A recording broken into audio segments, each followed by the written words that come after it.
Thank you, Mr. President. Through you to the members. I rise today in support of Amendment 474, which seeks to raise the age of juvenile jurisdiction. First, I'd like to say thank you to the Senate President for his steadfast commitment on this issue. There has been no greater champion of juvenile justice issues, and really appreciate all of her support. I'd also like to say thank you to Leader Cream for her support, leadership, and guidance, and for all the work she did previously as the chair of the task force on emerging adults in the criminal justice system.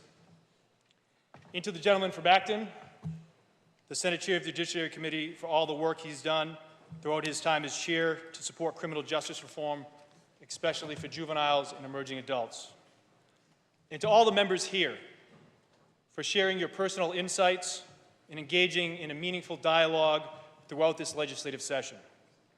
And last but certainly not least, to the Raise the Age Coalition. With more than 60 member organizations, the coalition has been at the forefront of this conversation for many, many years. Thank you for your tireless efforts, the meaningful dialogue you've had with our membership. As the Senate Chair of the Juvenile and Emerging Adult Justice Committee, I've had many conversations with stakeholders in this space over the last year, including law enforcement, the administration, the judicial system, as well as providers. Those discussions have led to the amendment we have before us here today. This amendment will raise the age of juvenile jurisdiction 1 year to include 18-year-olds. This change will go into effect 1 year after the bill is signed into law.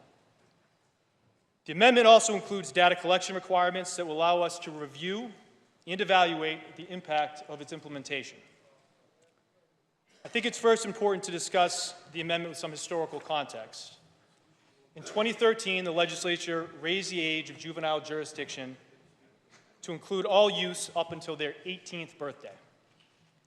Later in 2018, the Senate voted to raise the age again up until your 19th birthday, but the measure unfortunately did not survive in conference committee.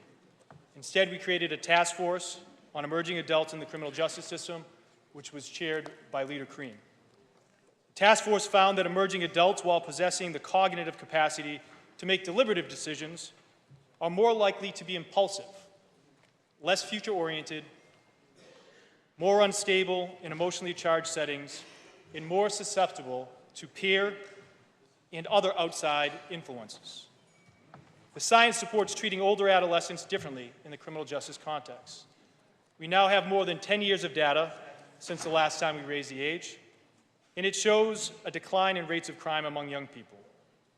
Since 2013, we have seen a reduction in juvenile crime, a decrease in the number of cases arraigned, and a decrease in the number of new DYS commitments. To be clear, this is not about reduced accountability. This does not change statutes pertaining to the prosecution and sentencing of youth charged with more serious offenses. First and second degree murder, for example, are charges automatically tried and sentenced in adult court. And courts may impose more severe adult sentences in youthful offender cases.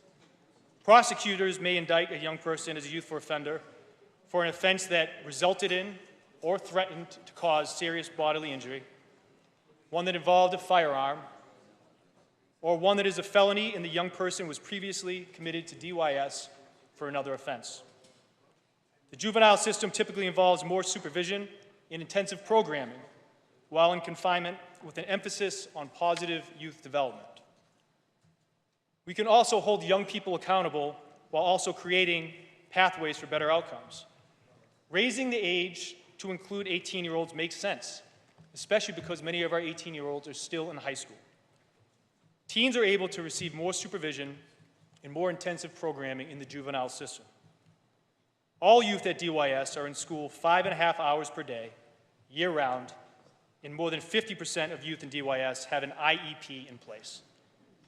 The juvenile system is able to invest much more in developmentally appropriate programming that addresses the root cause that led these youth into this offensive behavior. Simply put, avoiding adult criminal justice system involvement leads to better outcomes for individuals, better outcomes for society. An educated workforce is one of our strongest economic assets in the Commonwealth. And adult criminal records further reduce educational, housing, and employment opportunities. This is closely tied to economic development and creating positive outcomes for the youth to survive through emerging adulthood and the rest of their lives. There are 752 collateral consequences of adult conviction in the general laws of Massachusetts. 507 are permanent, 289 are mandatory. These are consequences that will follow young people through the rest of their life. Raising the age to include 18-year-olds would help us to avoid obstacles that they would face to join certain trades, licensures, and even military service. The economic impact of criminal legal system involvement deprives predominantly communities of color and low-income communities. Reducing adult legal system involvement will have a positive impact on our communities' economies and tackle one large driver of the racial wealth gap. This is a racial justice issue, this is a public safety issue, and this is a workforce issue. For all of these reasons and those I stated previously, I hope the amendment is adopted. Thank you.